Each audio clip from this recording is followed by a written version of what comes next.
अस्सलाम वालेकुम फ्रेंड्स, उम्मीद करती हूँ आप सब लोग खैरियत से होंगे। आज मैं आपके लिए आई हूँ 10th chemistry chapter number 16 chemical industries का lecture number 8 manufacturing of urea. आज हम यूरिया की मैन्युफैक्चरिंग देखेंगे कि यूरिया को कैसे प्रिपेयर किया जाता है। यूरिया बेसिकली एक फर्टिलाइज़र है। यूरिया क्या चीज़ है?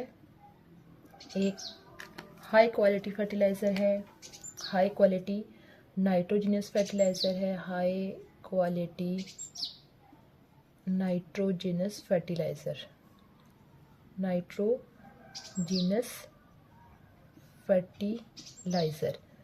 यानी कि नाइट्रोजनस मीन कि इसके अंदर नाइट्रोजन प्रेजेंट है, कि नाइट्रोजन की फर्टिलाइज़र है। और फर्टिलाइज़र होती क्या है कि ज़मीन के अंदर क्रॉप्स की ग्रोथ को इंक्रीज़ करने के लिए जो यानी कि ज़मीन के अंदर ज़रख़ेज़ी कम होती है तो क्रॉप्स की जो यील्ड होती है वो बहुत कम आती है, तो उसकी यानी फसलों की ग्रोथ को इंक्रीज़ करने के लिए ज़मीन की ज़रख़ेज़ी को बेहतर किया जाता है। और बेहतर करने के लिए उसके अंदर क्या डाला जाता है? फर्टिलाइज़र डाली जाती हैं, जिसको हम उर्दू में खाद बोलते हैं। तो ये जो यूरिया है ये नाइट्रोजन फर्टिलाइज़र है। यानी अगर हम नाइट्रोजन की तमाम फर्टिलाइज़र की बात करें तो सबसे ज़्यादा नाइट्रोजन की जो परसेंटेज होती है वो इसी फर्टिलाइज़र के अंदर होती है। ऑलमोस्ट 46% नाइट्रोजन जो है वो यूरिया के अंदर प्रेजेंट है। तो अगर हम इसका फार्मूला देखें, इसका फार्मूला होता है C+O और इसके दोनों साइड पे जो है वो NH2 लगा हुआ होता है। अगर आपको याद हो जब हम ऑर्गेनिक केमिस्ट्री पढ़ रहे थे तो ऑर्गेनिक केमिस्ट्री में जो पहला ऑर्गेनिक कंपाउंड जो कि लेबॉर्ट्री के अंदर प्रिपेयर हुआ था वो यूरिया ही है, जिसको वोलर ने प्रिपेयर किया था।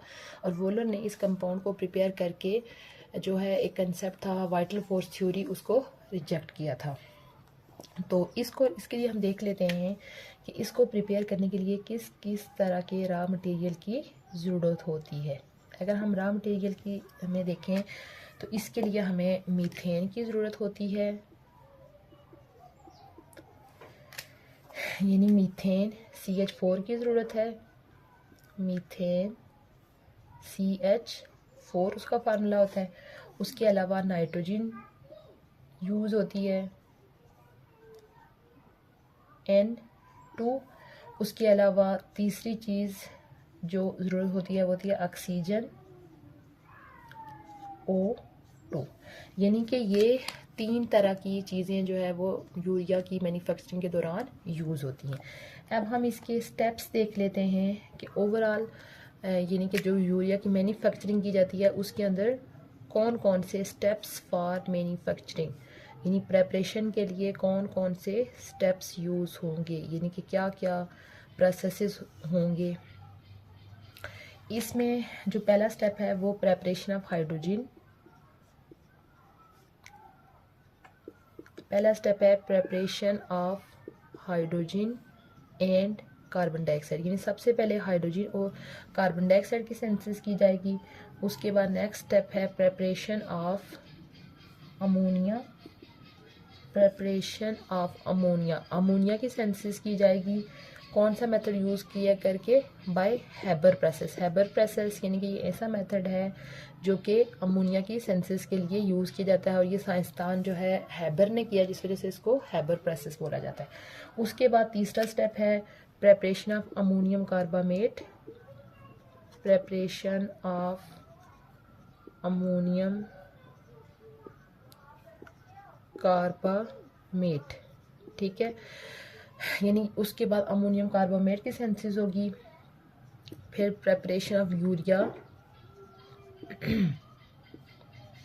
प्रेपरेशन ऑफ यूरिया की सेंसिस की जाएगी। फिर यूरिया को कंसंट्रेट किया जाएगा,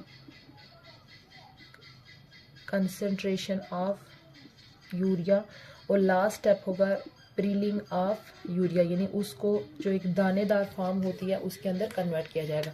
आपने अगर आप में से आप लोगों ने देखी होगी घर में जो खाद यूज़ करते हैं हम लोग, वो दाने जिस तरह से चीनी होती है, देखने में वो उस तरह की लग रही होती है। अब हम इसके सारे जो स्टेप्स हैं उनको वन बाय वन एक्सप्लेन करते हैं। पहला स्टेप है preparation of hydrogen and carbon dioxide. ठीक है, कार्बन डाइऑक्साइड और हाइड्रोजन की जो सिंथेसिस की जाएगी ये की जाएगी मीथेन के, यानी इसमें देखें रॉ मटेरियल कौन से हैं, मीथेन, नाइट्रोजन और ऑक्सीजन। मीथेन CH4 यानी जो नेचुरल गैस होती है उसके अंदर तकरीबन, यानी कि नेचुरल गैस के अंदर ये भी ज़मीन से ऑब्टेन होती है, इसके अंदर तकरीबन जो है ना 83% जो है वो इसके अंदर मीथेन प्रेजेंट होती है। जो नेचुरल गैस होती है उसमें तकरीबन मीथेन कितनी है, तकरीबन 83% उसमें मीथेन होती है। तो अब ये जो मीथेन है इसको क्या किया जाएगा, इसको स्टीम के साथ इसका रिएक्शन किया जाएगा। स्टीम इन मीन वाटर के साथ इसका रिएक्शन किया जाएगा, किसकी मौजूदगी में, निकल की मौजूदगी में। और तक यहाँ पे टेम्परेचर जो है वो बहुत ज़्यादा हाई रखा गया है, 900 डिग्री सी टेम्परेचर पे इसको, इन दोनों को जब आपस में रिएक्शन करते हैं तो यहाँ पे हमारे पास क्या बन जाएगा, कार्बन डाइऑक्साइड और हाइड्रोजन जनरेट हो जाता है। उसके बाद दूसरा स्टेप है preparation of ammonia. Preparation of ammonia, ammonia की सिंथेसिस की जाएगी बाय हेबर प्रोसेस। तो अमोनिया को प्रिपेयर करने के लिए जो नाइट्रोजन है वो कहाँ से ली जाती है, देखिए हाइड्रोजन तो यहाँ पे प्रिपेयर हो गई है, ठीक है, तो नाइट्रोजन को कहाँ से लिया जाएगा, एटमॉस्फेयर से लिया जाएगा, क्योंकि एटमॉस्फेयर के अंदर आपको पता है नाइट्रोजन सबसे ज़्यादा होती है, तकरीबन ऑलमोस्ट 78 to 79% नाइट्रोजन जो है वो फ़ज़ा में प्रेजेंट होती है। ठीक है, तो यानी कि ये वाली जो हाइड्रोजन है जो यहाँ पे हमने सिंथेसाइज किया वो हाइड्रोजन, और फ़ज़ा से नाइट्रोजन को लिया जाता है। तो इन दोनों का, और ये दोनों याद रखें कि ये गैस फॉर्म में रिएक्शन कर रही हैं। ठीक है, ये भी गैस फॉर्म में है और ये भी गैस फॉर्म में है। तो ये जो रिएक्शन होगा इसके लिए भी कुछ कैटलिस्ट यूज़ होंगे, फेरस ऑक्साइड Fe2O3 और साथ में मोलिब्डेनम ऑक्साइड MO2O3, ये वाले कैटलिस्ट यूज़ होंगे। यहाँ पे टेम्परेचर भी काफ़ी हाई रखा जाएगा, 450 से लेके 500 डिग्री से जो है वो यहाँ पे टेम्परेचर रखा जाएगा। उसके बाद अगर हम प्रेशर देखें तो प्रेशर भी यहाँ पे काफ़ी हाई रखा गया है, 200 एटमॉस्फेरिक प्रेशर। तो उस टाइम फिर हमारे पास इन दोनों के रिएक्शन से क्या सिंथेसाइज हो जाएगा, अमोनिया, और ये भी गैस फॉर्म में सिंथेसाइज होगा। यहाँ पे इसके अलावा भी हम कैटलिस्ट यूज़ कर सकते हैं, यानी कि इस रिएक्शन में फेरस ऑक्साइड और मोलिब्डेनम ऑक्साइड के अलावा हम यहाँ पे, यानी कि हम इसकी प्रेपरेशन के दौरान फेरस ऑक्साइड और मोलिब्डेनम ऑक्साइड के बजाय हम इनको भी एज अ कैटलिस्ट यूज़ कर सकते हैं। उसके बाद नेक्स्ट स्टेप है प्रेपरेशन ऑफ अमोनियम कार्बोनेट, यानी कि यहाँ पे ये जो कार्बन डाइऑक्साइड बना है और इस स्टेप में जो अमोनिया बना है उनका आपस में क्या किया जाएगा, रिएक्शन किया जाएगा। Preparation of ammonium carbamate, ammonium carbamate, preparation of ammonium carbamate, इनको आपस में 1:2 के हिसाब से लिया जाएगा, 1:2 के हिसाब से लिया जाएगा। मीन के इसकी जो है जो अमोनिया की मिकदार जो है वो डबल ली जाएगी कार्बन डाइऑक्साइड की निस्बत। इसका आपस में जब रिएक्शन किया जाएगा अमोनिया और कार्बन डाइऑक्साइड का, यानी इसके 2 मॉलिक्यूल और इसका 1 मॉलिक्यूल जो है वो लिया जाएगा, तो हमारे पास एक नया कंपाउंड अमोनियम कार्बामेट बन जाएगा, C+O NH2, उसके बाद O नेगेटिव और यहाँ पे भी CnH4 पॉजिटिव, यानी ये कौन सा कंपाउंड है, अमोनियम कार्बामेट, अमोनियम कार्बामेट। उसके बाद नेक्स्ट स्टेप है preparation of urea, preparation of urea, यहाँ पे अब यूरिया की प्रेपरेशन की जाएगी, प्रेपरेशन ऑफ यूरिया। अब आप देखेंगे ये वाला जो कंपाउंड है बिल्कुल यूरिया का फार्मूला देखें बिल्कुल इसी तरह का है, जस्ट उसके अंदर ये ऑक्सीजन जो है वो एक्स्ट्रा है और यहाँ पे NH4 और ये यहाँ से फिर क्या किया जाएगा, इसी कंपाउंड को हीट अप किया जाएगा।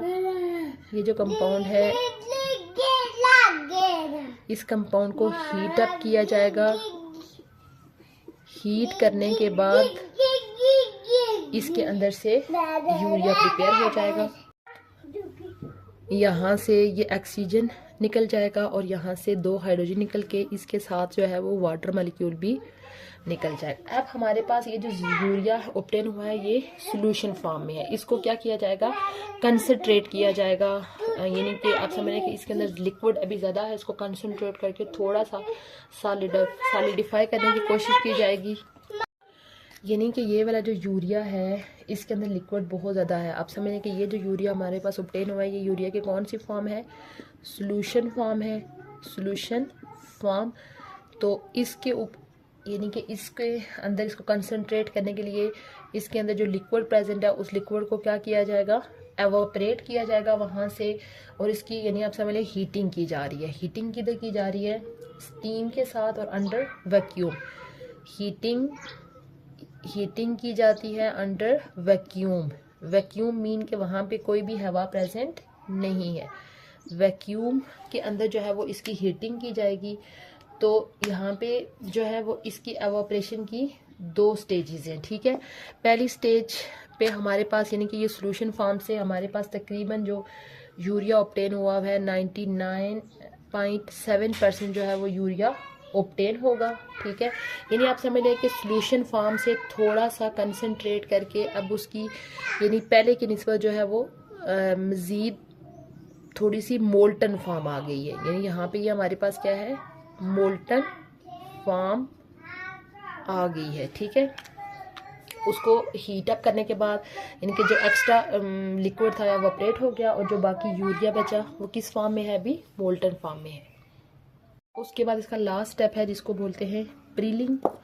प्रीलिंग के अंदर क्या किया जाएगा कि इस मोल्टन फॉर्म के अंदर से उसको जो है वो दानेदार फॉर्म में कन्वर्ट किया जाएगा। यानी प्रीलिंग के दौरान क्या किया जाएगा कि ये सपोज हमारे पास एक टावर है, ये जो मोल्टन फॉर्म है, मोल्टन यानी यहाँ से ये जो मोल्टन फॉर्म है इसको ऊपर से स्प्रे किया जाएगा, यहाँ से इसको क्या किया जाएगा, स्प्रे किया जाएगा और नीचे से जो है वो ठंडा पानी आप समझ लें कि यहाँ पे ऊपर की तरफ एवापोरेट होगा। अब जो ऊपर से मोल्टन फॉर्म आ रही है वो इस ठंडे पानी के साथ लगने के बाद ऐसे करके यानी कि ऐसे दानेदार हो के ये इधर नीचे, आपने खाद देखा होगा कि वो बिल्कुल दाने दाने से होते हैं, इस तरह से यहाँ पे जमा हो जाएंगे। फिर इसको फिर स्टोरेज के लिए भेजा जाएगा और वहाँ से फिर इसको बैग्स के अंदर पैक करके मार्केट में भेजा जाता है, जहाँ पे फिर इसको सोल्ड आउट किया जाएगा। ये थे डिफरेंट स्टेप्स यूरिया की मैन्युफैक्चरिंग के। तो इसकी फिर हम अब देख लेते हैं कि यूरिया की इम्पोर्टेंस देख लेते हैं कि यूरिया का जो है वो कहाँ कहाँ पे यूज़ किया जाता है। उसके बाद हम यूरिया के यूज़ देख लेते हैं, ठीक है। यूरिया जैसे कि ऑलरेडी मैंने मेंशन किया कि यूरिया के अंदर नाइट्रोजन कंटेंट बहुत ज़्यादा होता है, इसी वजह से इसको जो है वो फर्टिलाइज़र के तौर पे यूज़ किया जाता है। किसकी वजह से, क्योंकि इसके अंदर नाइट्रोजन कंटेंट बहुत ज़्यादा होता है। उसके अलावा इसको पेपर इंडस्ट्री में यूज़ किया जाता है। पेपर इंडस्ट्री यानी कि जो पेपर का काम कर रही होती है, पेपर इंडस्ट्री में इसका काम क्या है, साफन सेलुलोज। पेपर आपको पता है बनता कहाँ से है, यानी वुड से पेपर बनता है और वुड के अंदर क्या होती है, सेलुलोज होती है। तो उसको नरम करने के लिए जो है वो यूरिया को यूज़ किया जाएगा। उसके बाद नेक्स्ट इसका यूज़ है कि ये प्लास्टिक की मैन्युफैक्चरिंग में यूज़ होता है। उसके अलावा improve octane number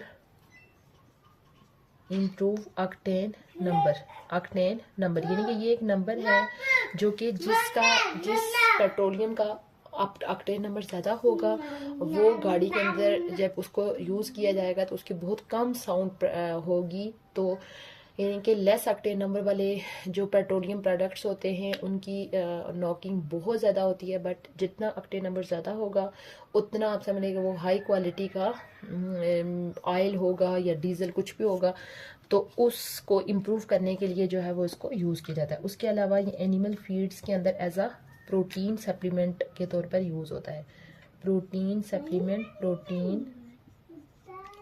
supplement in animal feed, यानी एनिमल्स को जो फीड दी जाती है उसके अंदर प्रोटीन सप्लीमेंट के तौर पर ये काम करता है। ये था हमारा आज का लेक्चर जिसमें हमने यूरिया की मैन्युफैक्चरिंग को डिस्कस किया। इस लेक्चर को सम अप कर लेते हैं। यूरिया बेसिकली एक फर्टिलाइज़र है और ये तमाम फर्टिलाइज़र में हाई क्वालिटी नाइट्रोजन फर्टिलाइज़र है। इसमें तकरीबन 46% नाइट्रोजन होता है।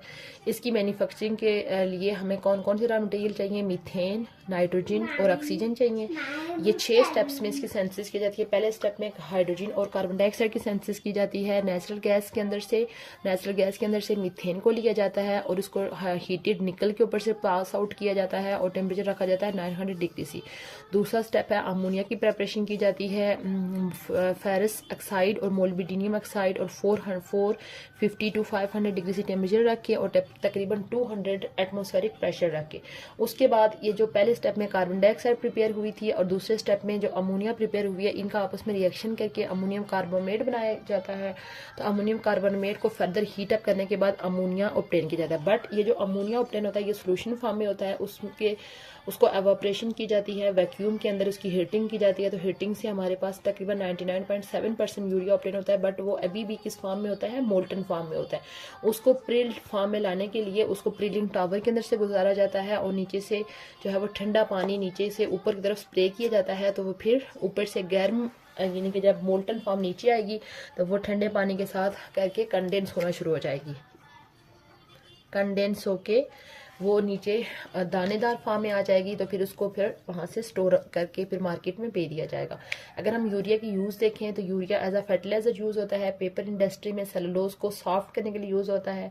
उसके अलावा प्लास्टिक की मैन्युफैक्चरिंग के लिए यूज़ होता है। ऑक्टेन नंबर को इम्प्रूव करने के लिए यूज़ होता है और प्रोटीन सप्लीमेंट्स के तौर पर काम करता है एनिमल फीड के अंदर। ये था आज का लेक्चर जिसमें हमने यूरिया की मैन्युफैक्चरिंग को डिस्कस किया। उम्मीद करती हूँ आपको आज का लेक्चर अच्छा लगा हो।